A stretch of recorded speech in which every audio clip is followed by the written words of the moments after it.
So Iceman 2 comes out, and I remember last issue, I thought it was the yellow line down the middle of the road. It was just an average book. It had its bad points, but ultimately it wasn't really offensive. And I said these words. I said in issue 1, if they treat Bobby the way he has been treated for the last 50 years and just add on the tag that, okay, well now he's gay because of conversion therapy, then they can make it at least a decent book. Unfortunately, they went in another direction. Now first let's talk about the cover, since, hey, it's right here. It does involve Kitty Pryde and Iceman, and they're talking about their relationship, so the cover fits. That being said, it's really boring. I mean, there is, and what is that line going down the corner there that makes it look like part of the picture wasn't included? I don't know who they're trying to catch with this cover, but to my opinion, it's dull and uninspiring. I would not look at this and say, hey, this is something I need to get. So right from the first page, we see that they've decided to write Iceman in a way that he's never been written before. He is Peter Parker on steroids in this book. He's going down a hallway, I'm late for a very important date, singing that song, and then he makes a poor pun with Aurora, row your boat. It's horrible, and it really does seem out of place for the character. Even though the character was a smartass, he was never that bad. He was more the cocky teenager, and now of course an adult, rather than the tell a pun every minute, tell a joke every second kind of character that they're trying to portray him here. I mean, this is a guy who's been around for 50 years in the comics. He's got to be at least in his 30s as far as age is concerned. Yet writer Sina is treating him as if he just started right now. I mean, this character is even different from the character we saw in issue 1, so forget about consistency within the 50 years of history with Iceman. They can't be consistent between issue 1 and issue 2. So the date he's on is actually a mission for the X-Men, and as he's going to the X-Jet, he's excited, and then he steps in and he sees Kitty Pryde, and then all of a sudden becomes very sullen. Now, this is the first time that they've talked since Bobby Drake's conversion therapy, so maybe he's a little bit embarrassed. I have no idea why they would write him as sullen, because it's just not in the character. I mean, even if there's... My first question or anything would come from Kitty Pryde, who would say, okay, what's the deal now?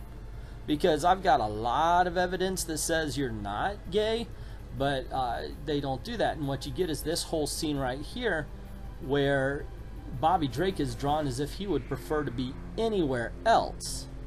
Then again, I guess I can understand it, because social justice warriors really do hate to be in any room where somebody is spouting off facts. They have their feelings. This is how they feel, and that is their reality. Forget about any kind of factual evidence. So anyway, the mission is they've detected some kid whose powers have come to fruition, and they're flying out to go meet him, see if he would want to be a part of the school. And as they get closer, Kitty Pryde's phasing goes haywire, and she actually phases the engine out of the jet or something, it looks like.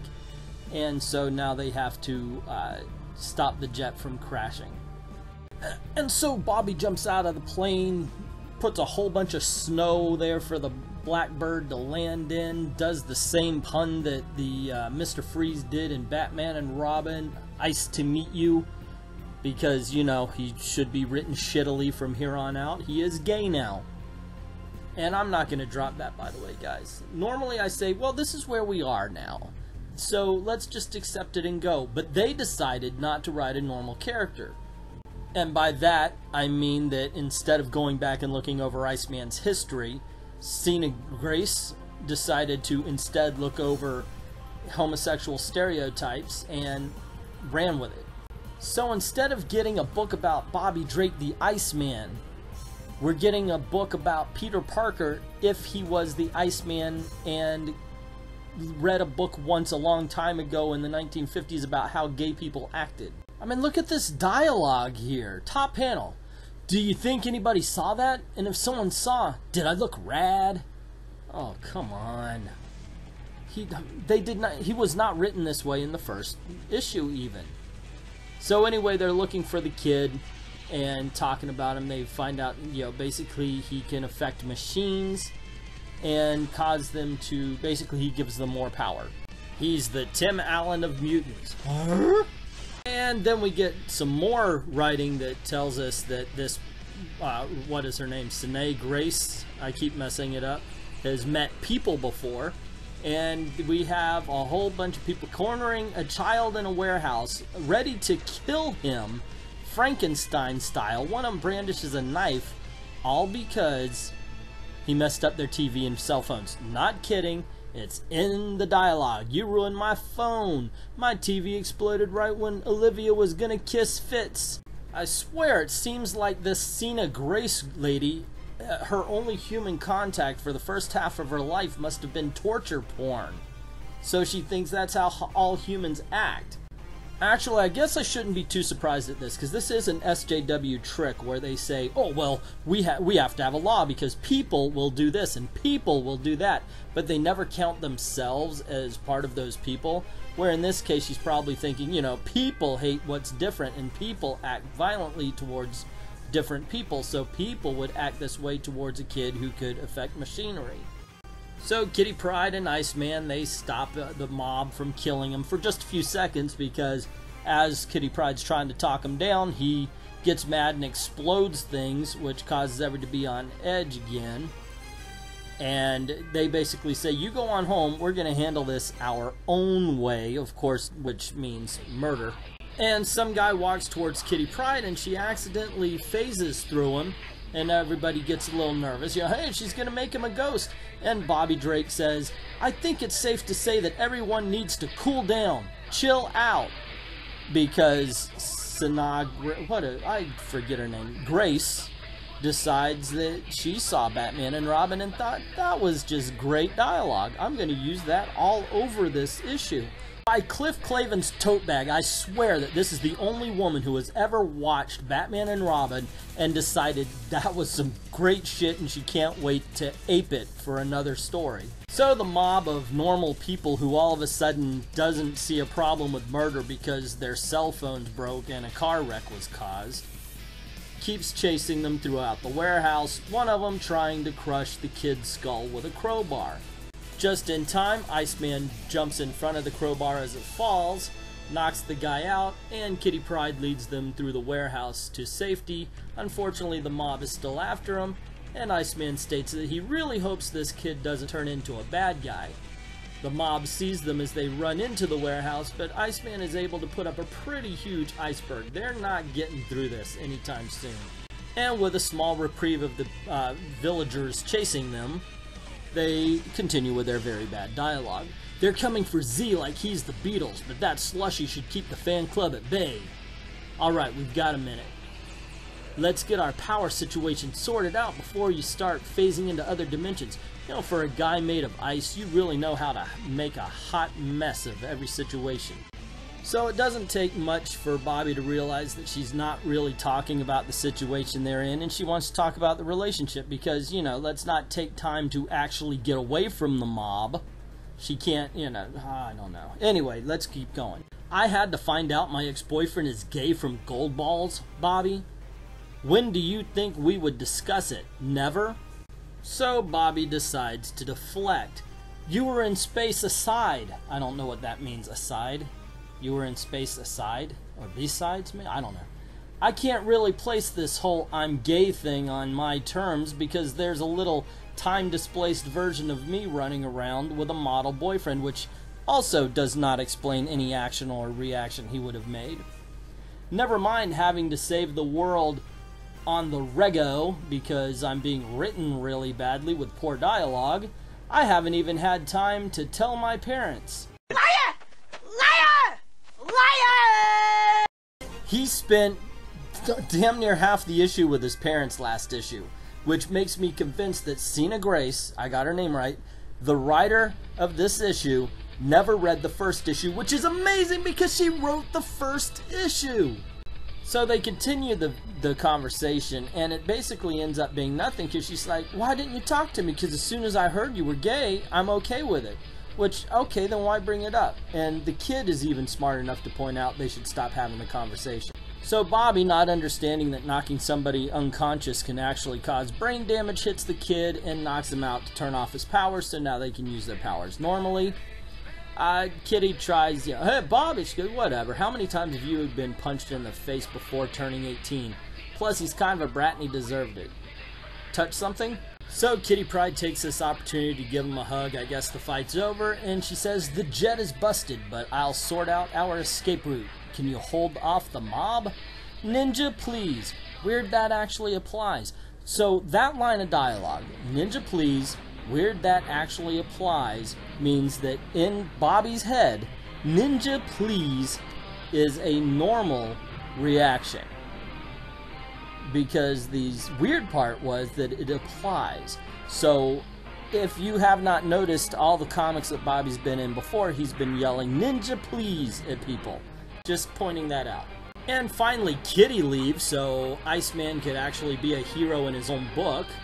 And the murderous mob who are pissed off because of their cell phones come running in. They want to kill a kid. And they see Bobby with all his ice golems. So, with what looks like the minimum effort, Bobby yells, snow golems attack! And they do, they attack, and one guy's complaining about the cold. That's a way to dissuade people from wanting to kill a child over a cell phone in a car accident. And we see that Kitty is looking for a ride. And so we see the result of Iceman's snow golems, and that a lot of people are buried in the snow. And if you notice, there's one guy with his head buried and his hand up. He may be dead. If anybody's ever seen or seen the effects of an avalanche, he might actually be suffocated at this point. Iceman is a murderer because he ain't going to help him. Hashtag chill vibes. Want me to tag you? Yeah, please do, because this is assault, you non-officer of the law. I mean, seriously, holy Toledo. They should be arrested for this. Oh snap, my ride's here because of talking. Why is he talking like this? Hey there, son, need a ride?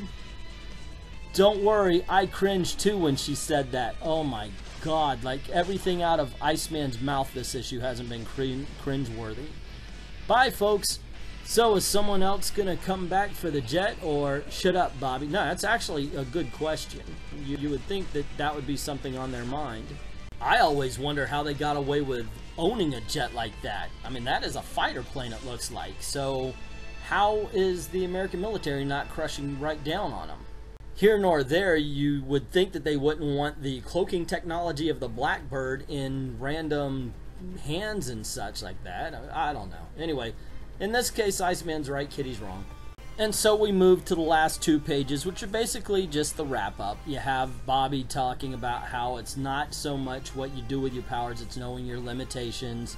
Then Kitty comes in and tells the kid that they just saved that at some point he has to contact the family again, which, by the way, makes them kidnappers. Because they have a runaway kid and they have not alerted the authorities yet. And then she gets to talking to Bobby. Wait, I don't know. Would that make them kidnappers? I'm not a lawyer. It just seems wrong to be harboring a kid like that. And so Kitty comes in and does the whole, hey, I know I'm not your go-to person, but you really should talk to somebody. Open up and find somebody who you can let in. And so she says, start with your parents. And he calls up and he's like, hey, Mom, I want to come over. No, it's not a prank. Completely erasing what happened in the first issue because, and this has been true for Bobby's parents all along, they have been the kind of parents that treat mutation as a disease. You know, they're embarrassed by it. So opening up to them as a gay person, yeah, that would have been tough. And now the whole, hey, this could be a prank, makes it seem like Mom and Dad wanted him to come over. It was him that refused to go over. But it was kind of a mutual thing. They were uncomfortable around him, and he didn't like the fact that he had to feel uncomfortable around his parents, so they didn't do anything. This is completely erasing what happened in the first issue, even. Which, once again, makes me think that the person, Sina Grace, who wrote the first issue, didn't freaking read it. Which, of the two of us, makes her the smarter one. So there you go, kids. That's my take on the Iceman #2. What did you think? Did you like it? Did you hate it? What do you think of the book itself? Can't wait to rush out and get your own copy? Let me know in the comments below. Also, if you like videos like this, please click like, click share, and you haven't already, Click subscribe and hit that notification bell so you don't miss anything. But most important, thank you very, very much for watching. Hey kids, it's Englentine here, and we have just put out the tip jar that is Patreon. We have creator content polls where you can help choose what videos we're about to do, and we have some major ambitious videos coming up, so every little bit helps. So go on, check it out. For the price of a candy bar, you can help us out and keep us going, and it's greatly appreciated. Either way, once again, thank you very, very much for watching.